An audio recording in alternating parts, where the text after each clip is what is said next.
What happened between Bessent and Musk? If you got your intel, you got people on the inside. We heard 50 different stories, right? The black eye where Elon saying, well, it was my kid X that really punched me in the head, punched me in the eye. And Trump's like, oh, yeah, you should know really X. He's really this. And then stories comes out afterwards. And, Bessent's being asked. He doesn't really fully answer, but he does kind of talk about he'll stand up. So what do you think really happened there? If you know what happened there, maybe you don't know what happened there. I honestly don't know. I mean, I know that Elon and Bessent, I can say they would fight a lot from my understanding. I know for a fact that they would get into screaming matches and they don't like each other. And I think there's probably personality clashes. I think that whenever you have very successful, wealthy men all in the same room competing for the president's attention, competing to be number one, you're obviously going to have clashes, right? You're going to have fights because you can't really have too many alphas, I guess, right? Too many alphas in the same room or the same space at one time without people fighting. That being said, I think that both of them have legitimate criticisms of each other. I don't agree with what Elon did, trying to blow up Trump on the way out. I don't agree with him, falsely accusing the president of being on the Epstein list. But at the same time, I do think that, a lot of Scott Bessent's background is fair game and fair for criticisms. I mean, he has an association with George Soros and some of the people who Scott Bessent has brought in to the Treasury Department and who he's affiliated with even after the election. Trump haters, people who were very anti-Trump in the closing days leading up to the presidential election. So I would just say that I think that there's legitimate criticisms of both of them. Do you think there was a fight? Do you think there was a punch? Do you think there is I know for a fact that there was a screaming match, like a verbal fight, a verbal fight. I don't know if it got physical, and I don't want to speculate. I have no idea how Elon got his black eye. I do know that they had a screaming match, though. Do you know over what? Do you know what the topic was?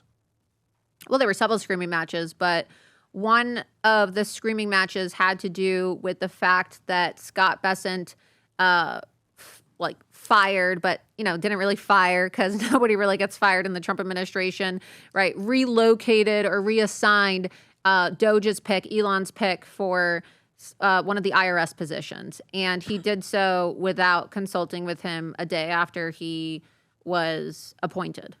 And that's, I believe, one of the things that really set Elon off and led to them having a screaming match with each other. It was one of the Doge-appointed officials at the IRS. Got it. And Bessent decided that he didn't want him in that position and reassigned him. Did Bessent feel... And I think this was actually reported a few days after the fact. I mean, I knew about it. I was asked not to say anything about it. And, part of getting intel is having people trust that they can give you information and not say anything about it. But now it's out there, right? So it's not like it's proprietary anymore. It's not like I'm leaking it. It's already been reported, right?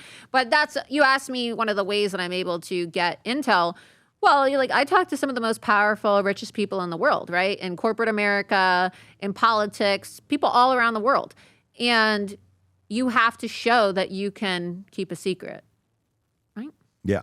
You have to show that you can keep a secret. Do you think there's a chance that, I don't know what fellow said this yesterday about the fact that, hey, Republicans, 2026 is around the corner. One of the things we got to figure out a way is to unite Trump and Musk together. Do you think there's a likelihood that the two of them will unite? Probably not.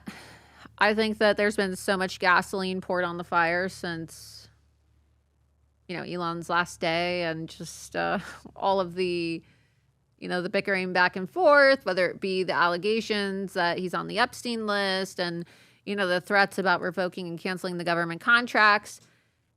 I don't really see there being any type of unification. I mean, look, Elon himself has his own independent political operation now, right? The America Party, he has his own political consultant. So he said that he wants to fund people that didn't vote against the big, beautiful bill. Who knows? I mean, I don't know how political he's going to continue being. He doesn't really seem to be talking politics much these days since he left the White House. He's more focused on his companies. But I don't know, as we get closer to 2026, I don't really think that his threats carried much influence. I mean, he's certainly an influential person, but even threatening to primary every single person who voted for the big, beautiful bill didn't change anybody's votes if you look at the people who actually voted for the big, beautiful bill. So, it makes you wonder, like, how heavy is his political influence? Yeah. Obviously, he has money. He can certainly influence things financially.